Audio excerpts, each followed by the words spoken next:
All right, hello students. Welcome to our final exam review session, and in this particular case, we're looking at the answers that are worked out. Okay, the answers that are worked out live, and we'll just go through these. I'm assuming that you have studied the material of the course, have reviewed and done well on your quizzes and tests, and looked at your content and need a good review of working problems. Here we go. All right, question number one. What values are not in the domain of this particular function? Now we're looking here at the bottom, we're looking at the denominator. Remember, you cannot have a zero on the denominator. So we see that x squared minus 64, it can't equal zero. So if we look at this, we could either factor or do an equation. How about we just do an equation here? Okay, I take the square root of both sides. And just remember, folks, whenever you take the square root and you have an equation, you put plus and minus. So what values are not in the domain? It cannot be plus 8 and it cannot be negative 8. So that's pretty quick answer. Okay, question number 2. Describe the graph of this. Okay, one way to understand that would be, notice the leading term. All right, the leading term, it's a cube, it's a cubic, it's odd, and the number in the front is a plus. That means it's going to have this general shape. Okay, and remember what this means. This means rises to the right,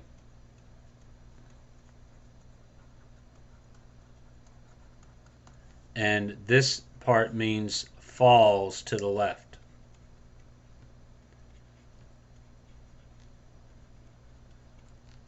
Okay, there are other more formal definitions, but that is the response that we're looking for in this particular case. Hope that helps. All right, question 3. What is the graph of the line passing through 4 comma negative 1, 4 comma negative 1, and having a slope of 2/3? So how about in this one, we'll use the point slope formula. And remember, our goal is to get an equation. Let's just say in slope-intercept form. All right, number 1, point slope formula.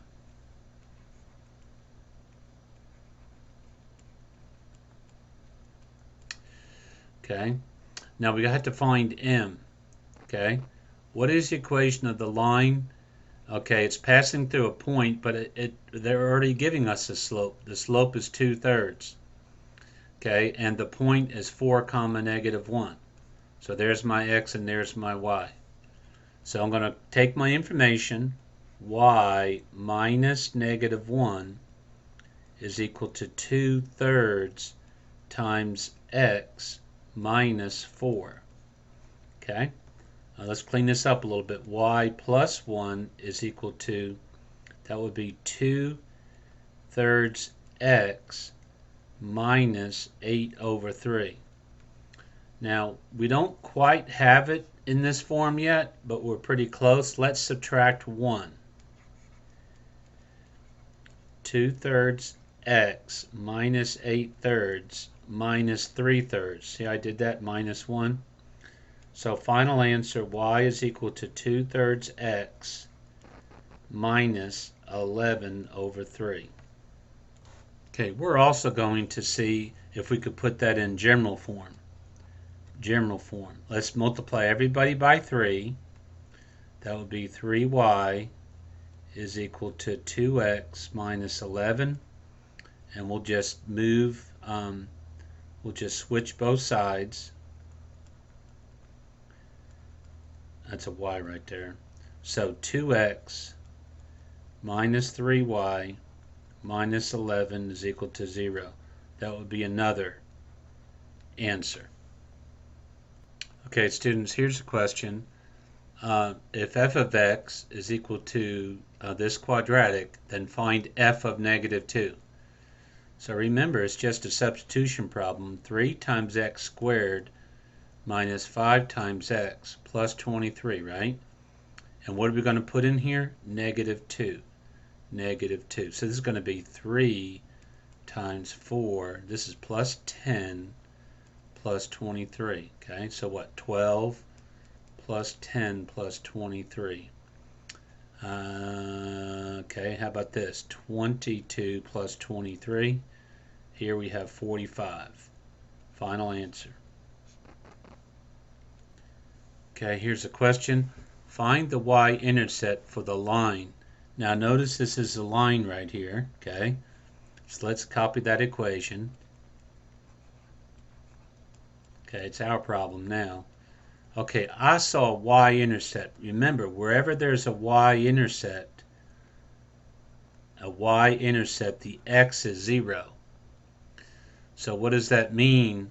We plug in for the value of x 0.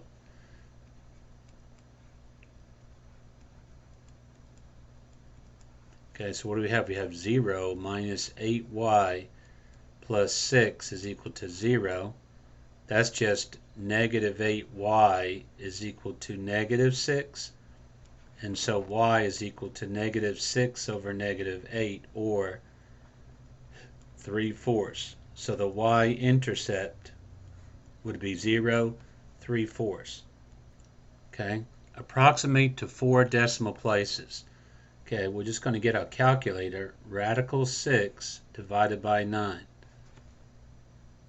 Okay, that was the ln. Need to read the question carefully. Okay, all right, that's why it's helpful to rewrite the problem.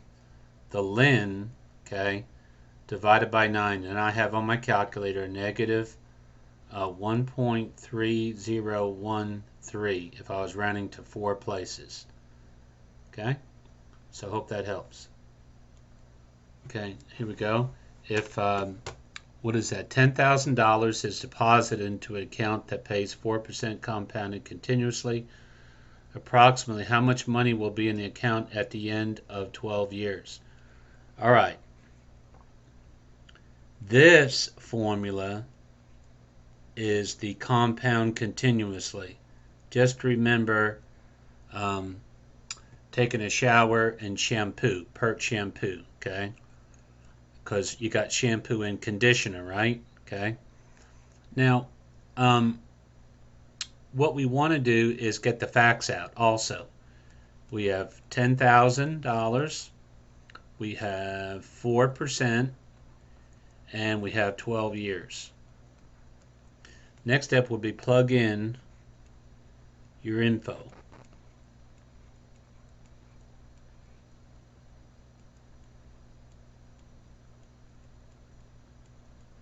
Okay, and then the next step would be to put that in your calculator. Okay, so you notice we plugged it in our calculator and then we got the correct answer. Remember, it's money, so round to 2 decimal places. All right, question number 8. Solve the equation. Now the question is there a common base with 4 and 16? And the answer is yes. There's a couple ways to do this problem, but one way to do this problem would just leave that 4 there and say this is 16 is 4 squared, right? Okay, so then I'm just going to take the powers and set them equal to each other.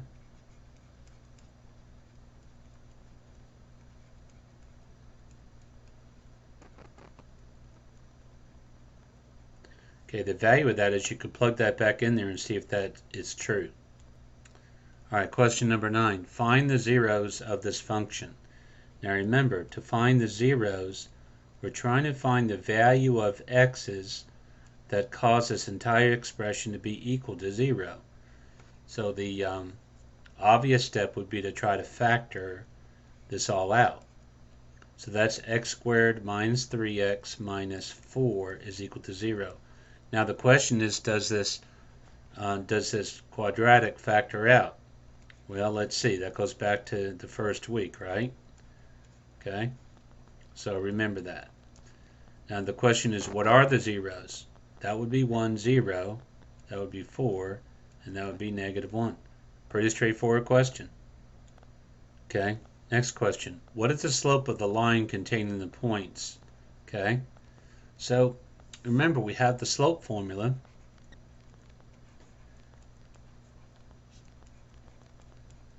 You could put the 2 in there and the 1 there. I just normally remember that. So just pick one of the points as the 2. If you just call that the second one and the first one.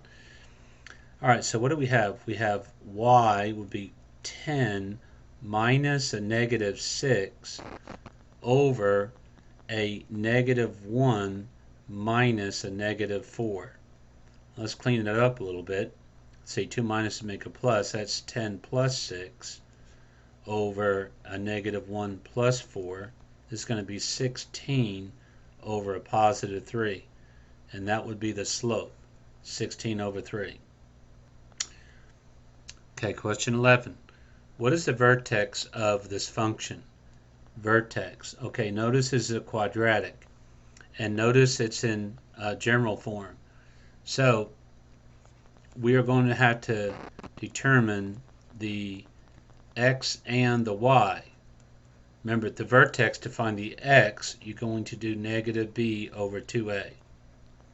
So here's the b. It would be negative 16 over twice the a, which in this case would be 2 times 2. That's negative 16 over 4, which is negative 4. Now you're not done yet because we have to find the y also. So we're going to substitute that in there. Negative 4 squared plus 16 times negative 4 plus 24. All right, this is 2 times 16 plus, looks like negative 64 plus 24. And that's going to be 32 minus 64 plus 24, which is negative 32 plus 24, which looks like negative 8. So what's the answer? What is the vertex? The vertex is negative 4, comma, negative 8. Okay, next question. If f of x is this linear function, what is the inverse function? Okay, students, remember, the first thing you do is you change the f of x to y. Of course, we want to switch the x's and the y's. And we want to solve for y. Of course, we're going to move this 3 to the other side. X plus 3 is equal to 7y. And then we're going to divide by 7. But wait a minute. You're not going to say y, you're going to say inverse f of x is equal to x plus 3 over 7. Hope that helps. Okay, this is a great question. Evaluate this to 4 decimal places. This is a change of base. So the log base 8 of 124 is equal to, let's just say log, okay? It's going to be log of 124 over log of 8. And now you're going to need your calculator to do that. Okay, so there's your answer right there. 2.3180. Okay, but the 4 decimal places would be 81, correct? Okay, question 14. Find fog of 0. So I'm going to take the value 0, put it in the G first. So 0 goes right here. That's 7 times 0 plus 2, which is 0 plus 2, which is 2. Then I'm going to take that value and plug that in to my f function. So what is f of 2? F of 2. And that's going to be minus 3 times 4 plus 5 times 2 minus 2, which is negative 12, plus 10 minus 2, or just negative 14 plus 10, which is negative 4. Final answer. Alright, so I hope this helps you on getting started with your reviewing for your final questions 1 through 14.